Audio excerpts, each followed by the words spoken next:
তেজ বাহির থেকে এসেই সুধাকে বলে, তাড়াতাড়ি এই গয়না আর আপনার এই পছন্দের শাড়িটা পরে নিন, একেবারে বসু মল্লিক পরিবারের বউদের মতন সাজবেন। সুধা তা কিছুই বুঝতে পারছে না, আর তেজ যেন সুধাকে আর বেশি ভালো করে বোঝাতেও চাইছে না। তখন তেজ নিজেই সুধার টিপ খুলে ফেলে, সুধার গয়নাও খুলতে থাকে। সুধা কিছুই বুঝতে পারে না, নতুন গয়না পরিয়ে দেয়, এমনকি সুধাকে শাড়িও পরে দিতে চায়। সুধা বলে, মিস্টার বসু মল্লিক আপনি কি করছেন? তখনই তেজ বলে, 10 মিনিটের মধ্যেই শাড়ি পরে রেডি হয়ে আসুন। এদিকে দেখা যায় তরিতা ঠাম্মিকে বলে, ঠাম্মি, দাদাভাই তো বললো দাদাভাই তার বন্ধুর বিয়ের জন্য এত সব মিষ্টি বানাতে বলেছিল। যেই বন্ধুর বিয়ের জন্য এতগুলো মিষ্টি বানালো, সেই বন্ধুর বিয়েতে তারা নিজেরাই কেন গেল না?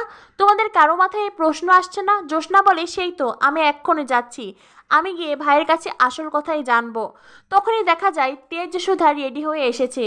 তেজের মা তখন তরিতাকে বলে, দেখলে তো তরিতা, কারোর সম্পর্কে কোনো কিছু না জেনে এমন মন্তব্য করতে নেই। এরপরেই তেজের ঠাম্মিকে বলে, ঠাম্মি তোমাকে বলা হয়নি, আজ আমাদের নিমন্ত্রণ ছিল, তাই আমরা একটু বের হচ্ছি। ঠাম্মি তখন কোনো কথা না বলেই ওখান থেকে চলে যায়।